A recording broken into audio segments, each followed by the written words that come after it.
All right, welcome to the Lunch and Learn for August 2024. My name's Erin Norton. I'm the director of the Midwest Grape and Wine Industry Institute here at Iowa State University.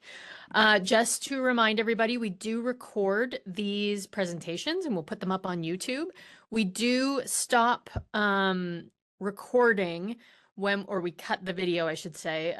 Depends on how easy it is. But anyway, we don't record the discussion. We don't post the discussion. So at the end, if we want to talk about things and you want to bring anything up that's happening in your winery or have questions, we save that just for the group that is joining. But the rest of the presentation will be up on our YouTube page so that you can access it later on. And I might have a couple of resources posted with it this time because there's, as you can imagine, and I guess let's just jump right into it. So this month's topic is Sanitation Harvest Edition.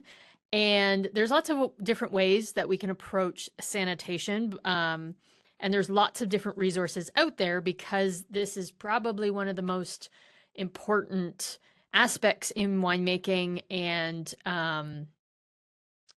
yeah, so there's different ways we can approach it. And I really wanted to approach it from what you should be doing during the harvest season, and make sure that we know how important sanitation is even through the harvest season, because it can prevent a lot of issues down the line. So let's just jump into it. And a lot of this you may have heard before, and a lot of it at the end as well. You might say to yourself, Erin, I'm not going to make those changes this year. Maybe I've already started harvesting, or maybe I've already got everything clean and sanitized in my winery and I'm happy with my protocols and I'm happy with my products. And that's great. I am not here to tell you to do things differently. I'm here and this is how I kind of approach all of my educational, how I approach the education aspect of my job is just to make you more thoughtful. So maybe in the future, maybe before harvest of next year, you'll think, oh, Erin said this. Maybe I want to go back and just do a little bit of research in your downtime, and that sort of thing. And so on that note, I'm always here. Please email me. We have a new wine and education specialist, Sarah Pirtle, who may be on, I'm not sure. But anyway, she's available as well to help out, answer questions. Okay. So we're in this stage right now where we have grapes, right? These grapes, I don't think they look too bad. I don't think there's any major issues here. Maybe a couple of maybe some grapes starting to turn. But anyway, we've got some grapes. We're going to bring them into the winery. And my point of this slide is to say we really don't want to be doing what's happening in the second picture, which is cleaning up the wine at the end. If we can pick our grapes, process our grapes, and start the fermentations in a very clean and sanitary winery, we are going to avoid so many problems in the future. And we want to keep being clean and sanitary and doing all of that stuff throughout the winemaking process. But if we can get a handle on it up front, we will avoid so many problems and so many infections and so many faults in the future. So don't do what this guy is doing. I should put a big X through here. Don't do this. Okay. We want to bring in our fruit into a good environment in the winery and prevent any issues. So where are some of the sources of contamination? Everywhere. You are a source of contamination. Okay. There's microbes that grow on you, that grow on, every part of you.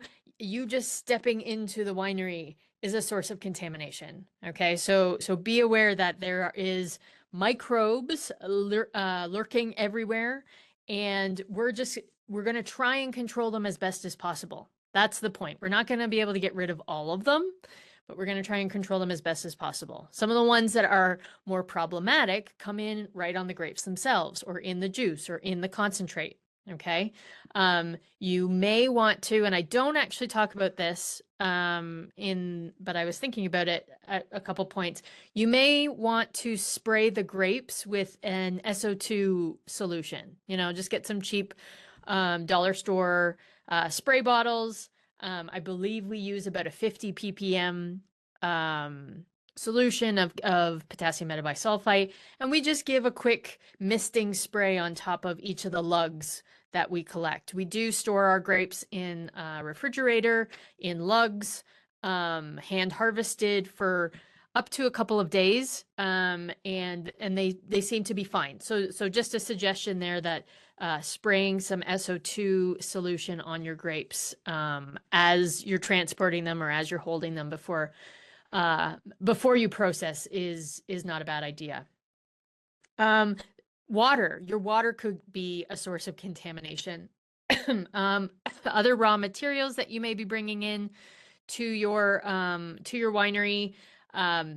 Your equipment is a source of contamination. If you have had previous infections or you've had acetic acid problems in your winery, chances are there's something lurking in one of your tanks or hoses or things like that. And maybe you've done a really good job and clean those things out.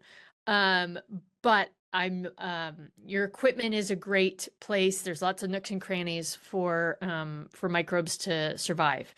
And storage containers. So this, again, anything you're bringing into the winery.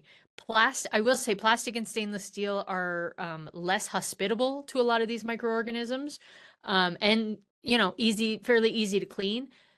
Barrels are dirty things. They have lots and lots of nooks and crannies, and it's just, they're not nice, smooth, flat surfaces, these staves that the barrels are made of.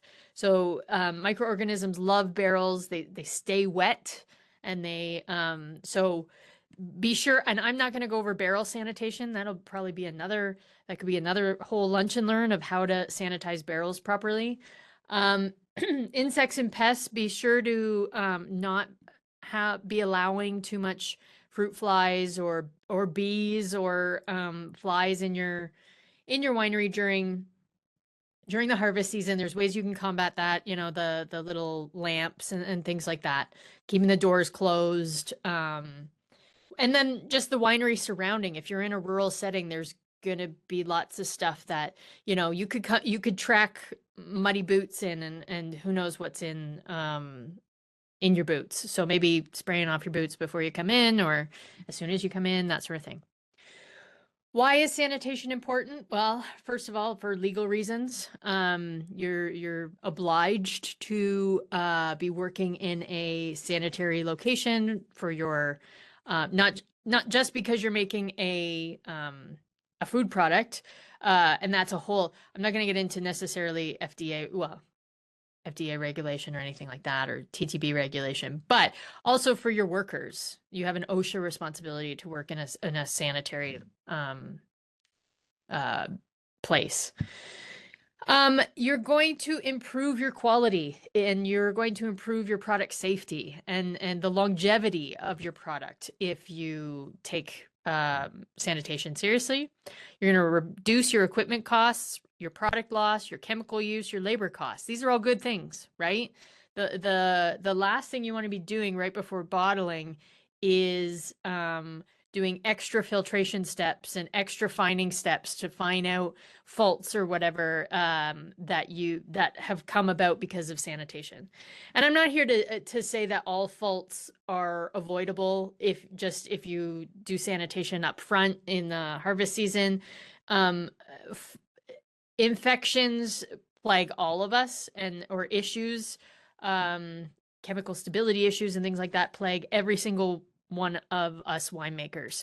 But this is just, if you can prevent as much as possible, your wines will be better, and your processes and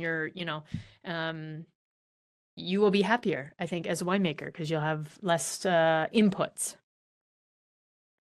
Okay, So the one thing I wanted to share here is just realize that as you go from the vineyard into the cellar, um, it's the vineyard very hospitable for microorganisms. There's high levels of oxygen.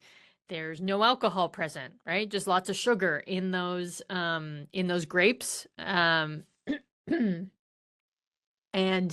when it says low sugar levels, that's, as you know, during the growing season. They build up. And there's high temperatures, higher temperatures than what we'll see, at least in the cellar. And so those high temperatures and high oxygen levels allow a lot of microorganisms to grow. Now, once we move into the cellar and we start processing those grapes, we have very little oxygen, right? We're doing anaerobic fermentations.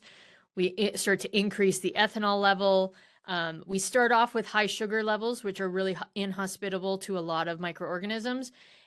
pH, I would say, is also a very important thing in wines. We have very low pH and lower temperatures. So automatically, we're going to take the grapes that we've grown and put them into and start processing them in a way that's going to eliminate a lot of microorganisms. And that's a good thing, right? As soon as we start putting alcohol in there, so many microorganisms are going to die off. So we're very lucky that we only have, you know, a handful that we really need to worry about that are tolerant to low pH, tolerant to alcohol, tolerant to low oxygen, and tolerant to low temperatures. So just the winemaking process in and of itself is sanitizing. Okay, we're removing quite a large number of microorganisms just by harvesting and bringing the grapes into the winery and processing them. But it's not all that we need to do. Okay, so this is just a visual that I wanted to share. So first of all, looking at the three definitions, cleaning. Cleaning is, and I'm sure you've heard this because it's the classic, like we've got to define cleaning and sanitation. They're very different, or sanitizing. Cleaning is the physical removal of dirt or debris. You're not necessarily removing all of the microorganisms. A lot are getting removed during the cleaning process. Cleaning is important for, it is helping with sanitizing, okay? But it is not a sanitizing step. And we'll talk about cleaning and so the steps you need to consider with that. Sanitizing is a 3-log reduction of microorganisms. There is a definition. So what does that mean? And I thought this was a really great visual from an old presentation by Pat Howe, Dr. Pat Howe. If we have a blue square, okay, let's say it's 4x4, blue square, every pixel within this square represents a microorganism cell, okay? A 1-log reduction would be this first box here. I'm going to put a laser pointer back on. There we go. This first box to the right is a 1-log reduction. So we want to get to a 3-log reduction for sanitation, okay? And that is required. Usually, a lot of times for other food safety, they're usually going for a 4-log reduction or a 5-log reduction if you're trying to get rid of like salmonella or listeria or something like that. We don't have quite that. We don't have those issues. We're not talking about human pathogens here. But this is how, when we are doing our sanitizing process, we're going from, well, it depends where we start with cleaning. Well, no, this is where we go from. We go from the first box all the way to a 3-log reduction. That means you've sanitized your material. Doesn't mean that everything's gone. If everything was gone and we had just a white box, no microorganisms left, that is sterilization. Things are sterile when there's no microorganisms in that or on that piece of equipment or whatnot. Do we aim to get there? Yeah, this is the goal. Sterilizing is the goal. What you are required to do is get to this 3-log reduction because that's reasonable. Okay, so the cleaning process. The big things with cleaning is water. You've got to use water and you've got to use clean water. Okay, so make sure that your water source is good. But this is where we're removing visible soil so that we can sanitize. Okay, we're exposing all of the surfaces of the equipment with our cleaning. So it's really important to remove whatever you can see. And you can do that with water, or you can do that with brushes, or you can do that, with your hand or something like that. You need to rinse with water. Depends what kind of soil you have, like soiled. I'm not saying soil as in like dirt, but just well, it is dirt. I mean, what kind of contamination, let's say, is on your piece of equipment. If you've just got grapes, grape debris, you could probably get away with cool to warm water. We do use hot water in our winery. We've got a hose that does give us hot water. And we do prefer to clean and do our rinses with hot water. Not absolutely necessary though. Tartrates though, if you do want to dissolve some tartrates off your tank, you're definitely going to want to use some hot water. But again, remember, you're not sanitizing at this step. You're just removing that debris. I know, at home we use hot water to clean our dishes, but part of that is we are expecting to, and we use hot water in our dishwashers, and you are doing somewhat of a sanitation step. Okay.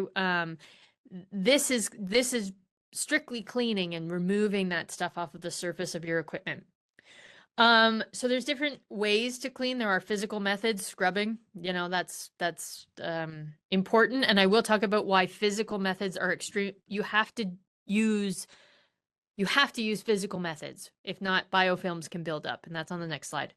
Chemical methods can be very helpful, especially if things are staining or sticking. And thermal methods. So again, using some of that hot water can help. Or steam. Steam is not a bad one either. And again, remember, some of the cleaners also have some sanitizing action, but make sure that you are, a lot of times the cleaning action is at a different level than the sanitizing action. Okay, so keep that in mind. If you want to use steam to clean, you may just,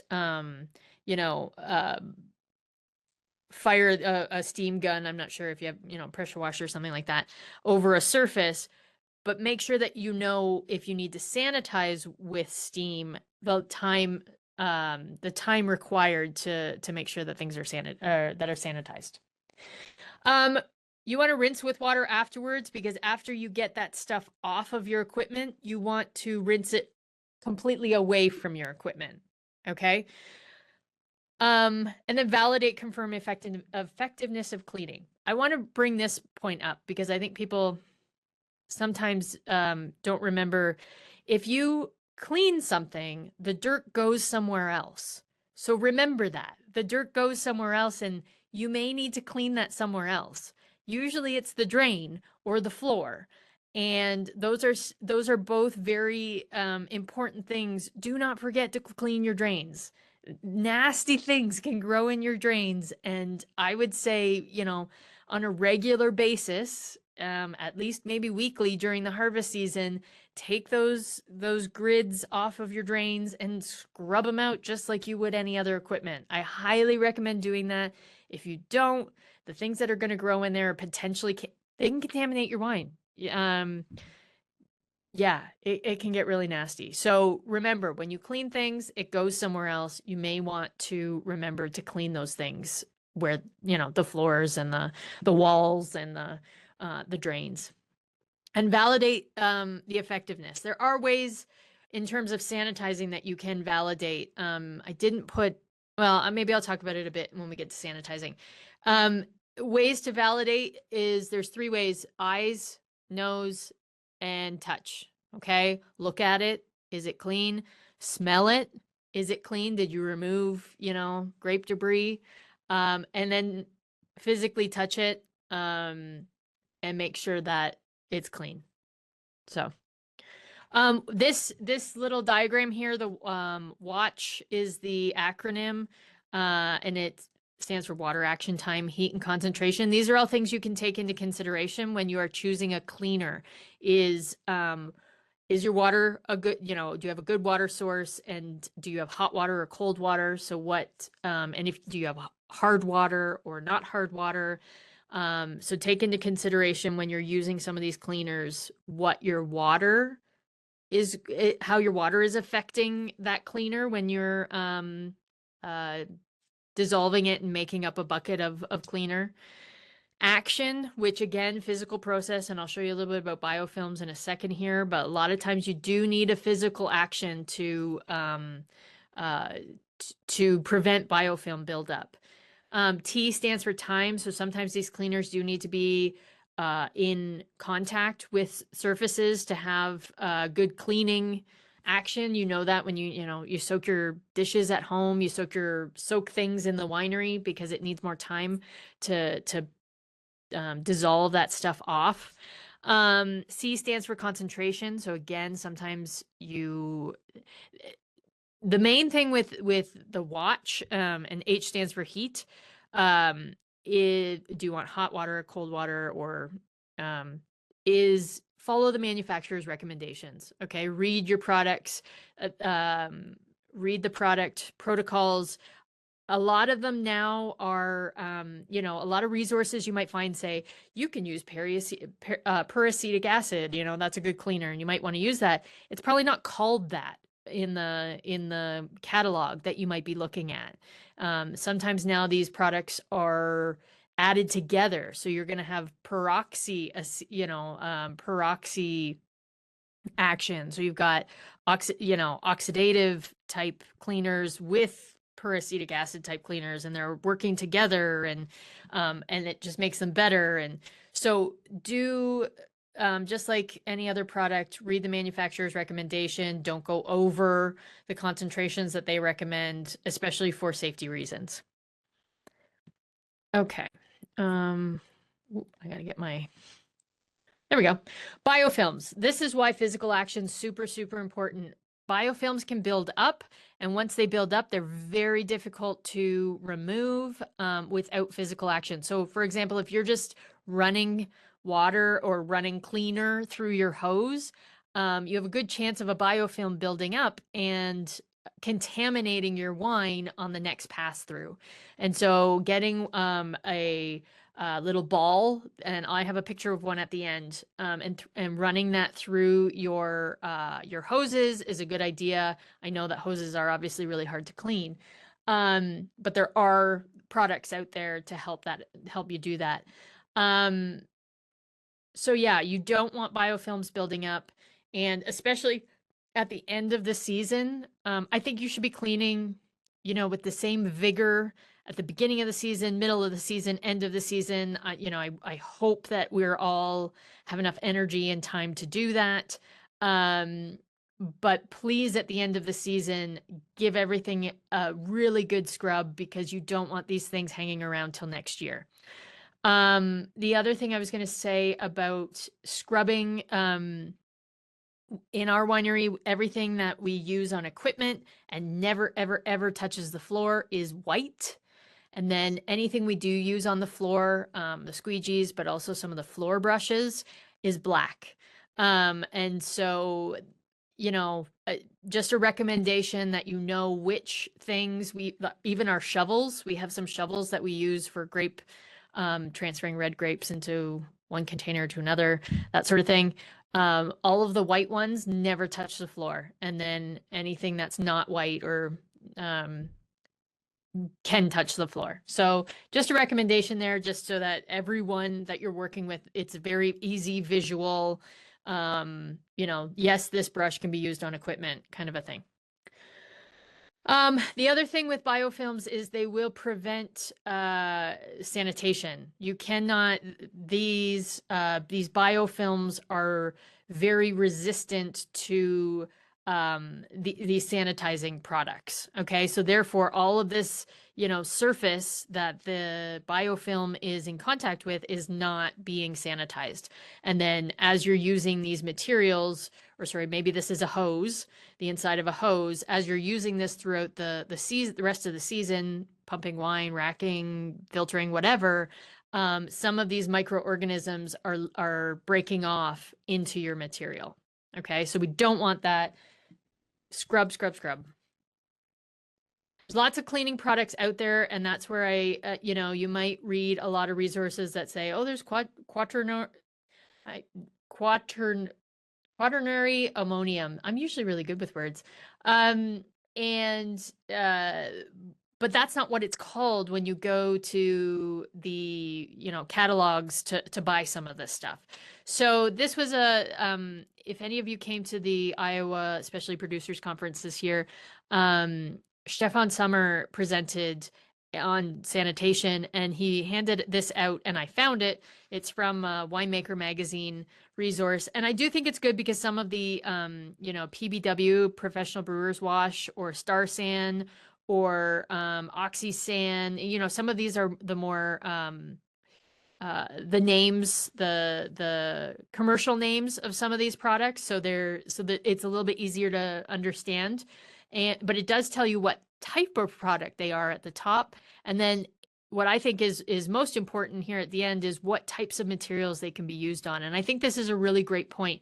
Different cleaners and sanitizers are better for some types of materials than others. There's no perfect one for every material. So for example, if you have those flex tanks, those big PET or IBCs that you're transporting wine in, I wouldn't keep wine in an IBC for very long. But if you have some of those flex tanks that have that thicker material, there are a lot of materials here for cleaning that are not very good that you might be using on other stainless steel tanks that you may have. So keep that in mind. You may need to use different cleaners or different sanitizers on different materials. And the recommendation is always rotate your products regularly. They have different modes of action. Okay, so the caustic cleaners and sanitizers have a different mode of action than the peracetic acids.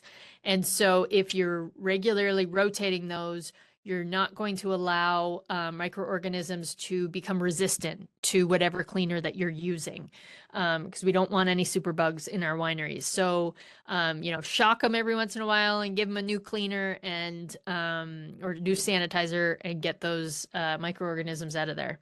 And the one thing I also wanted to say, many products are combinations now. So read the instructions, read the descriptions, and yeah, but still, especially too, if you're going to change up and rotate your products, make sure you're not buying another one that's a combination of the exact same stuff. Sometimes people just slap a new name on it.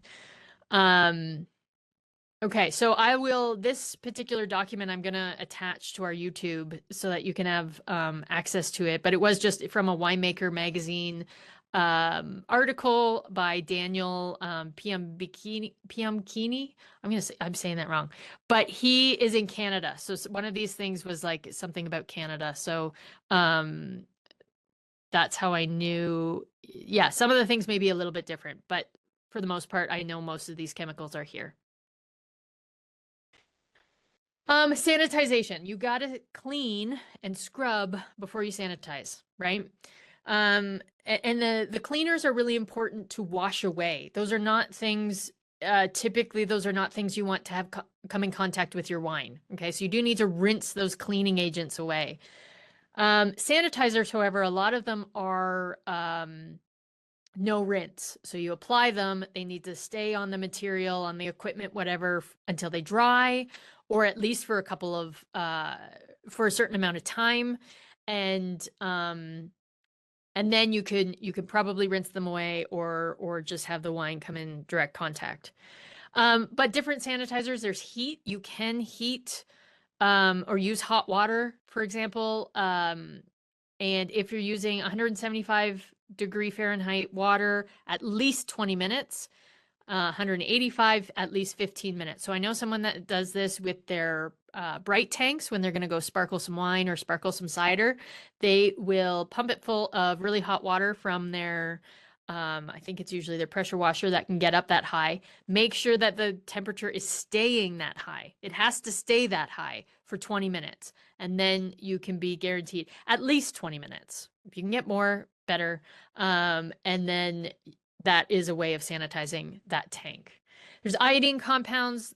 not as popular anymore. They do, they're not as broad spectrum and they can stain, but they are quite effective.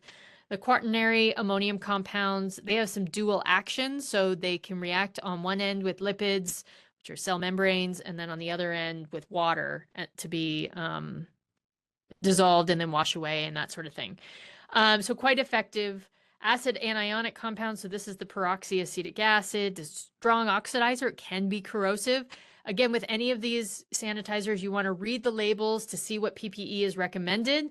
I would always, though, recommend at least gloves and safety glasses for any of these. Hydrogen peroxide, strong oxidizer. It does break down fairly quickly to water and oxygen, which is good. But it is, if you get strong hydrogen peroxide on your hands or something like that, it can burn. Ozone is a really interesting one, and it's one that Stefan recommended in terms of using it as first of all, you need a machine to generate ozone. So there is a cost to purchase one. But what he was suggesting to use it as, let's say next harvest, all your equipment is clean, but it's been sitting around for, months without being used. An ozone machine, you just spray it, and on contact, it has germicidal activity, and you're not having to do a lot of rinses and cleaning and things like that. It's just a really quick rinse of your equipment with ozonated water, and you're ready to go. So that's if you're looking to cut down time, especially for like harvest prep or something like that, an ozonator, and they do sell quite small ones, might be a good thing to look into. Be mindful of future operations. So if you're using no rinse sanitizers, you really usually need to let those dry onto the equipment. So, but that's not always possible if you've got to process another load of grapes or something. Make sure you're allowing at least for enough contact time, and then rinse before putting, more grapes or something like that through. So that's, I don't want to say how much. It depends on what the sanitizer is, but I would look at the label and see if there are suggestions there. Okay, harvest, cleaning, and sanitization. So things I just want you to consider as we're going into this harvest season. I know so many times you're just like, I don't have the energy anymore. I don't have the time. I don't have the I just, you're on fumes. You're running on fumes during harvest.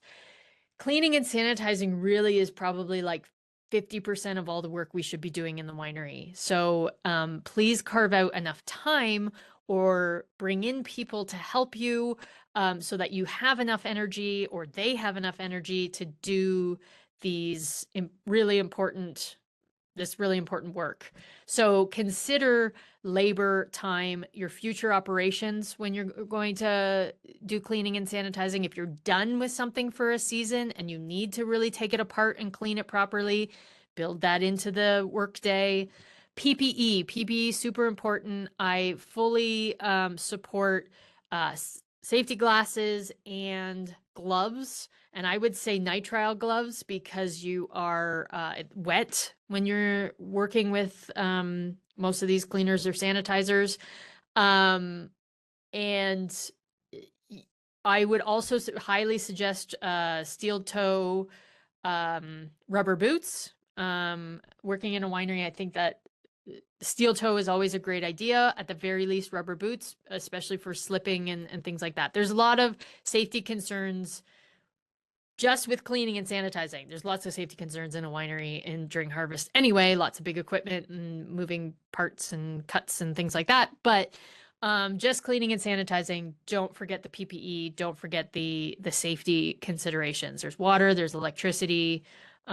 Make sure that you're training your people appropriately. I highly recommend to create SOPs so that you can bring people in to help you clean and sanitize, and or checklists for daily cleaning sanitation. Make sure before you leave that everything is done.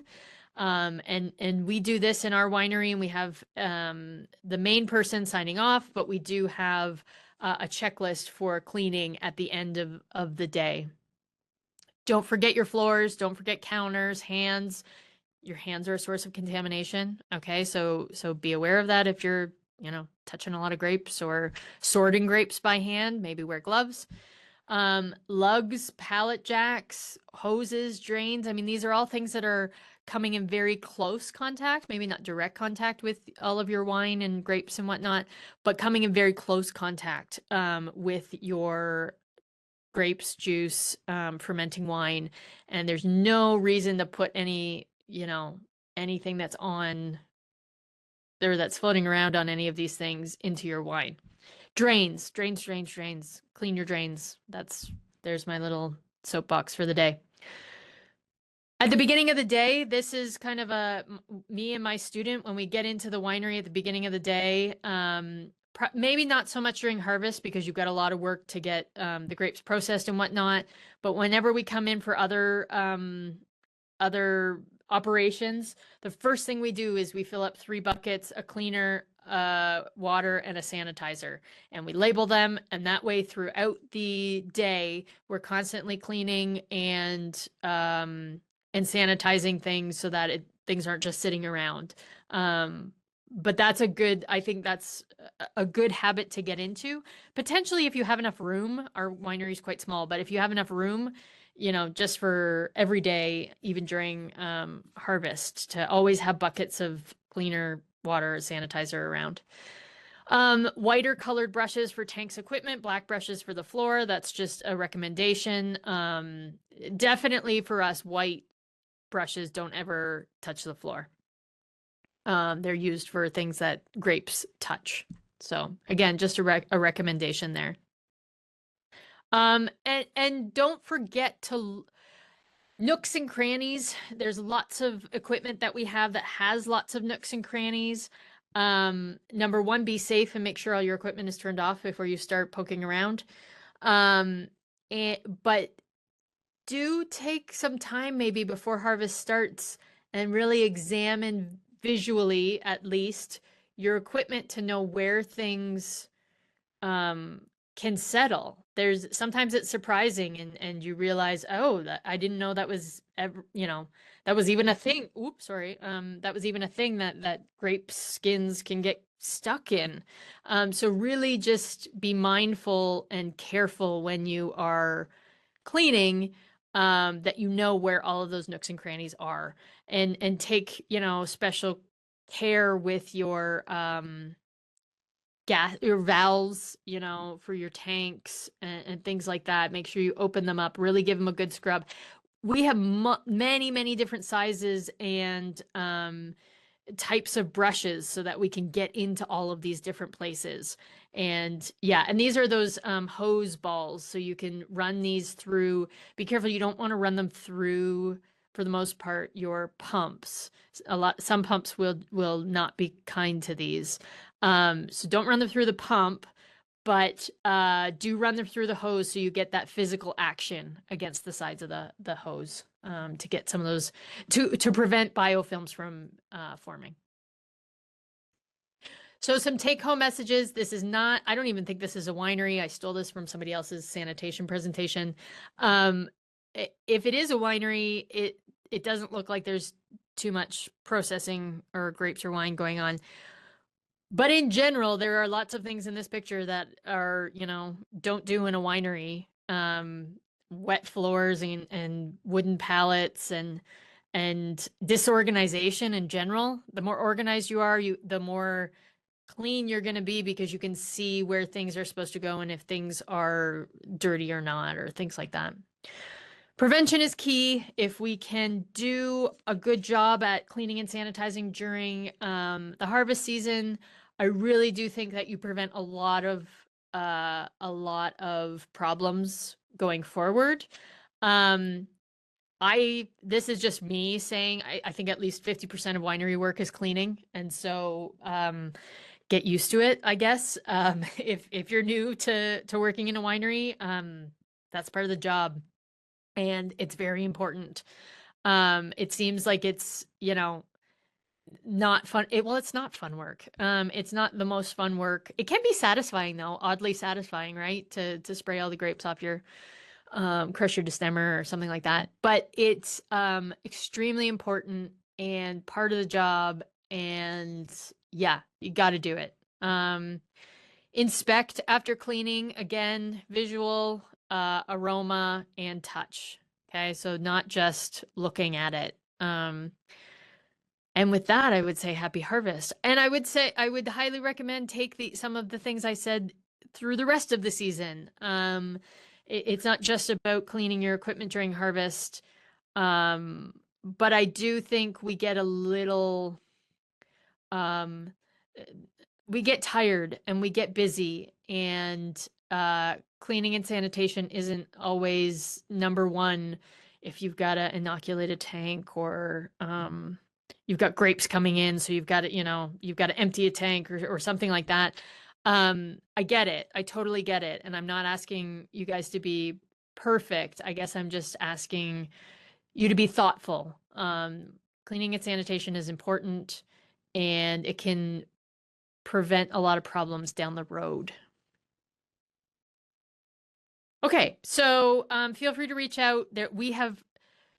This was a presentation that, I mean, I scratched the surface. I think we have a lot of resources here at the Institute that we've collected over the years. So if there is more reading, more information that you want on something that I talked about, please reach out. I'm happy to give you documents that we've collected or written over the years.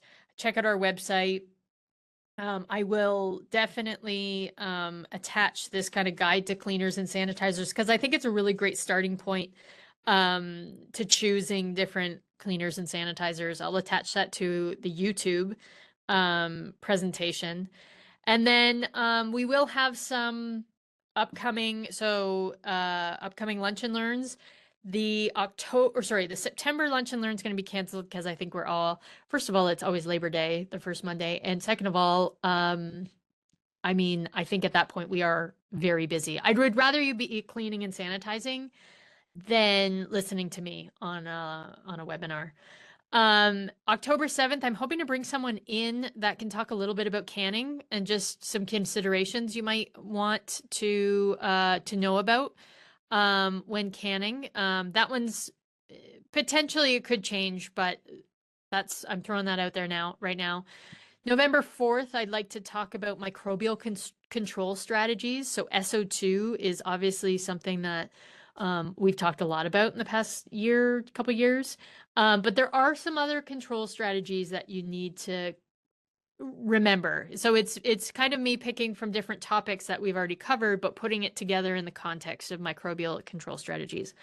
And then in December, I'd like to talk about protein heat stability. As these wines are progressing, there is some, newer products for this. And I think the hybrid grapes that we grow in the Midwest are prone to some of these issues. So I'd like to talk a little bit about that in December. So on that note, we're going to open it up for discussion. And I think Jossie's going to probably stop recording, or we'll cut the video at this point to put it up on YouTube. So I'm going to stop sharing.